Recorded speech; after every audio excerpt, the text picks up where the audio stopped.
बिस्मिल्लाहिर्रहमानिर्रहीम। अस्सलाम वालेकुम। कैसे हैं आप सब? उम्मीद करती हूँ सब खैरियत से होंगे। आज मैं आपके साथ शेयर करूँगी सबके बहुत ही मोस्ट फेवरेट आलू पराठा की रेसिपी, जो कि अक्सर बनाना मुश्किल लगता है क्योंकि इसकी शेप ख़राब हो जाती है, फिलिंग बाहर निकल आती है या फिर पराठे खस्ता नहीं बनते। तो आज की वीडियो में मैं आलू के पराठे बनाने का बहुत ही सिंपल और आसान तरीका आपके साथ शेयर करूँगी कि जब आप इसको बनाएंगे ना तो बिल्कुल परफेक्ट आपका ये आलू का पराठा बनेगा। चटपटी मसालेदार आलू की फिलिंग के साथ इसको तैयार करेंगे। क्रिस्पी भी बनेंगे, फिलिंग भी बाहर नहीं निकलेगी और ना ही पराठे की शेप खराब होगी। बहुत ही मज़ेदार ये आलू के पराठे बनेंगे जिनको आप नाश्ते में बनाकर इंजॉय कर सकते हैं या फिर लंच में बना सकते हैं। तो बस वीडियो को स्किप मत करें, एंड तक देखें ताकि रेसिपी आपसे मिस ना हो। तो स्टार्ट करते हैं रेसिपी को। आलू का पराठा बनाने के लिए सबसे पहले आटा गूंदेंगे, तो 3 कप मैंने चक्की का आटा लिया है। गेहूं के आटे से ये आलू के पराठे बनाएंगे। एक तो हेल्दी भी बनेंगे और बहुत ही ज़्यादा टेस्टी भी बनेंगे। अब इसमें थोड़ा थोड़ा पानी डालते जाएंगे और इसको मिक्स करते जाएंगे। और तब तक इसमें पानी डालना है कि आटा एक डो फॉर्म में आ जाए। जिस तरह से रोटी बनाने के लिए आटा गूंदते हैं बिल्कुल उसी तरह से इसको गूंद लेंगे। एक साथ इसमें पानी नहीं डालना है वरना आटा बहुत ज़्यादा पतला हो सकता है। थोड़ा-थोड़ा पानी डालते जाएँगे और आटे को एक डो फॉर्म में आने तक गूँध लेंगे। तो देखिए आटा एक डो फॉर्म में आ गया है। अब इसको 2 से 3 मिनट के लिए हाथ से अच्छी तरह से गूँध लेंगे। अच्छा, अक्सर क्या होता है कि आटे में नमक डालकर फिर इसको गूँधा जाता है। लेकिन आटे में नमक डालकर इसको गूँधेंगे तो उससे एक तो इसका कलर भी ख़राब हो जाता है और आटे की शेल्फ लाइफ भी कम हो जाती है। तो इसलिए इसमें नमक का इस्तेमाल नहीं करेंगे। अब आटे को मैंने 2 से 3 मिनट के लिए गूँध लिया है, तो ये थोड़ा भुरभुरा सा लग रहा है। अब उँगलियों की मदद से इसमें गहरे से इस तरह से सुराख कर लेंगे और फिर इसमें पानी का छींटा लगाएँगे। ज़्यादा पानी नहीं डालना है, सिर्फ 1 से 2 टेबलस्पून पानी का छींटा लगाएंगे। और पानी का छींटा लगाने के बाद इसको 5 मिनट के लिए किचन काउंटर पे ही रहने देंगे। तो ये पानी आटे के अंदर अच्छी तरह से जज़्ब हो जाएगा, जिससे आटे में सॉफ्टनेस आएगी। तो देखिए पानी का छींटा इसमें मैंने लगा दिया है। अब इसको इसी तरह से छोड़ देंगे 5 मिनट के लिए। इसको कवर भी नहीं करना, बस इसी तरह से इसको 5 मिनट के लिए रहने देंगे। तो 5 मिनट के लिए आटे को मैंने छोड़ दिया था। तो जो पानी इसमें डाला था आटे ने सारा एब्ज़ॉर्ब कर लिया है। और देखें इसमें कितनी अच्छी तरह से सॉफ्टनेस आ गई है। तो बस हल्का-सा पानी का छींटा लगाकर इसको 5 मिनट का रेस्ट ज़रूर दें। उससे आटे में सॉफ्टनेस भी आएगी और ये हाथों पे चिपकेगा भी नहीं और अच्छी तरह से सेट भी हो जाएगा। अब इसमें डालेंगे 1 टेबलस्पून घी और घी डालकर अच्छी तरह से इसको मिक्स कर लेंगे।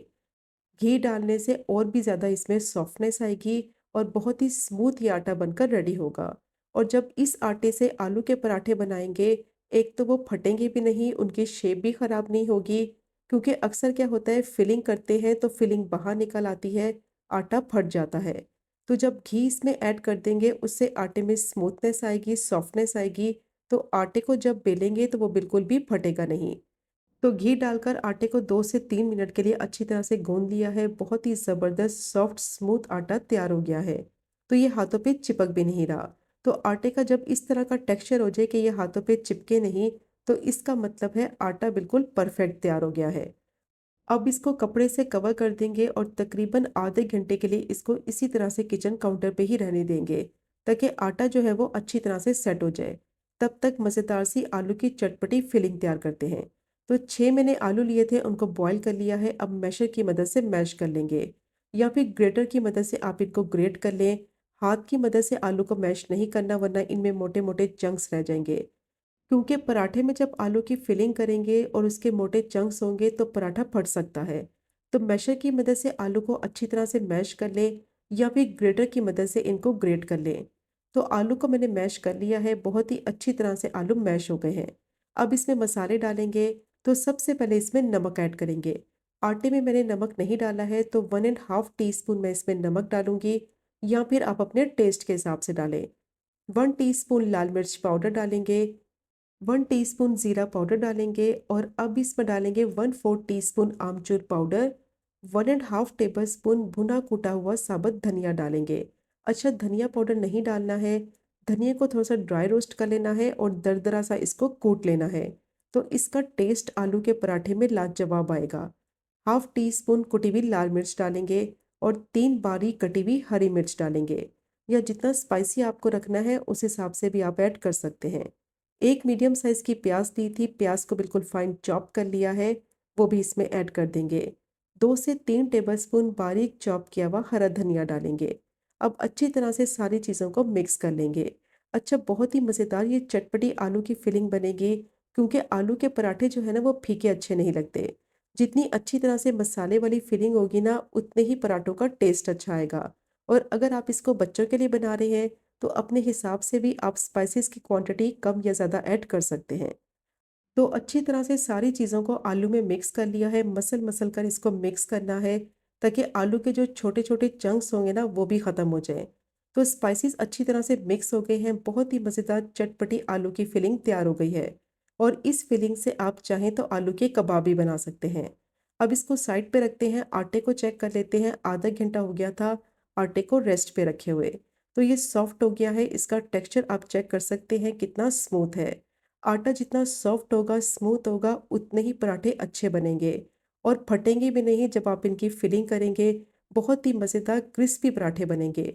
अब इसको थोड़ा-सा मैंने गूँध लिया है ताकि थोड़ा-सा फ़र्म हो जाए और इसके पेड़े बना लिए हैं। 3 कप आटे में 6 पेड़े इज़िली बन जाते हैं। अब पेड़े को रखेंगे खुश्क आटे में, अच्छी तरह से इसको कोट कर लेंगे खुश्क आटे से और फिर इसको बेल लेंगे। तो बहुत ही मज़ेदार ये पराठे बनेंगे और आटा इतना स्मूथ होगा कि आसानी से आप इसके पराठे बना लेंगे। अब अच्छी तरह से इसको प्रेस करेंगे और फिर इसको बेल लेंगे। जिस तरह से चपाती बेलते हैं ना, बिल्कुल उसी तरह से इसको बेलेंगे। ना ही ज़्यादा मोटा बेलेंगे और ना ही ज़्यादा पतला बेलेंगे। तो देखें, इसको मैंने बेल लिया है और इसकी थिकनेस आप चेक कर सकते हैं। अब इसमें आलू की फिलिंग रखेंगे और फिलिंग को हल्का सा प्रेस करेंगे और इसको स्क्वायर शेप दे देंगे। अब जो आलू की स्टफिंग इसके अंदर रखी है उसको कवर कर देंगे, बिल्कुल उसी तरह से इसको कवर करेंगे जिस तरह से स्क्वायर शेप में पराठा बनाते हैं। तो देखिए, अच्छी तरह से मैंने इसको कवर कर दिया है, हल्का सा इसको प्रेस कर लेंगे और स्टफिंग कितनी अच्छी तरह से इसमें सेट हो गई है। अब थोड़ा सा खुश्क आटा डस्ट करेंगे काउंटर पर और इसको हल्का सा प्रेस करेंगे और हल्के हाथों से इसको बेल लेंगे। ज़्यादा इस पे ज़ोर नहीं लगाना है, वरना इसकी जो स्टफिंग है ना वो बाहर निकल आएगी। और ना ही इसको ज़्यादा मोटा बेलेंगे और ना ही इसको ज़्यादा पतला बेलेंगे। पहले अच्छी तरह से हाथ से इसको प्रेस कर लेंगे, सारे किनारों से इसको अच्छी तरह से प्रेस करेंगे, फिर इसको बेलेंगे। अब पराठे को मैंने बेल लिया है, इसकी शेप देखें कितनी परफेक्ट बनी है और इसकी स्टफिंग भी बाहर नहीं निकली और ना ही पराठा जो है वो फटा है बेलते वक़्त। कितना परफेक्ट ये पराठा बना है। अब तवे को मैंने गरम कर लिया है, मीडियम टू हाई फ्लेम पे इसको दोनों साइडों से पका लेंगे। पहले दोनों साइडों से इसको पकने देंगे 2 से 3 मिनट के लिए और जब पराठा दोनों साइडों से अच्छी तरह से पक जाएगा, फिर इसके ऊपर घी या ऑयल लगाएँगे। कच्चे पराठे के ऊपर घी या ऑयल नहीं लगाना, वरना इसका टेक्सचर भी खराब हो जाएगा और पराठा जो है ना वो सख्त भी हो जाएगा। अब पराठे को मैंने दोनों साइडों से अच्छी तरह से सेक लिया है, अब इसके ऊपर घी लगा लेंगे। तो जितना घी आपको लगाना है उस हिसाब से आप इस पे घी या ऑयल लगा लें और दोनों साइडों से पलटते हुए अच्छी तरह से पराठे को सेकते जाएंगे। मीडियम टू हाई फ्लेम रखेंगे ताकि पराठा जो है ना वो क्रिस्पी बने और चम्मच की मदद से अच्छी तरह से इसको प्रेस करते जाएंगे ताकि इसका कलर भी अच्छा आए और पराठा क्रिस्पी बने। बहुत ही मज़ेदार ये पराठा बनता है। अगर आपने इसको नाश्ते में बनाना है, तो आलू की स्टफिंग एक दिन पहले आप तैयार करके रख लें और ये मज़ेदार से झटपट पराठे आप नाश्ते में बनाकर सर्व करें। बहुत ही मज़े के लगते हैं और हेल्दी भी होते हैं, क्योंकि मैंने इनको चक्की के आटे से बनाया है। तो आप एक की बजाय 2 पराठे आसानी से खा लेंगे। अब दोनों साइडों से प्रेस करते हुए इसको अच्छी तरह से सेक लेंगे ताकि ये क्रिस्पी हो जाए। और देखें कि आलू के पराठे की स्टफिंग भी बाहर नहीं निकली, ना ही इसकी शेप खराब हुई है। बिल्कुल परफेक्ट ये आलू के पराठे बने हैं और ना ही ये फटे हैं। तो ज़रूर ट्राई कीजिएगा ये मज़ेदार मसाला आलू पराठा की रेसिपी को। बहुत ही टेस्टी चटपटे बनते हैं। अब सारे पराठे मैंने इसी तरह से बनाकर तैयार कर लिए हैं और इनकी फाइनल लुक आप चेक कर सकते हैं कितने टेस्टी लग रहे हैं। तो ज़रूर ट्राई कीजिएगा ये मज़ेदार आलू पराठा की रेसिपी को, जो कि बनाने में बहुत ही आसान और खाने में इसका जायका बेहतरीन और लाजवाब। और स्टफिंग आप चेक कर सकते हैं आलू की कि किनारे तक कितनी अच्छी तरह से फिल हो गई है। तो ज़रूर ट्राई कीजिएगा ये मज़ेदार रेसिपी को, बहुत ही खस्ता ये आलू के पराठे बनेंगे। और अगर आपको आज की रेसिपी पसंद आए, चैनल को ज़रूर सब्सक्राइब करें, वीडियो को लाइक करें और शेयर करें। इंशाल्लाह मिलेंगे अगले कुकिंग व्लॉग में फिर एक नई रेसिपी के साथ। तब तक मुझे अपनी ख़ास दुआ में याद रखें। अल्लाह हाफ़िज़।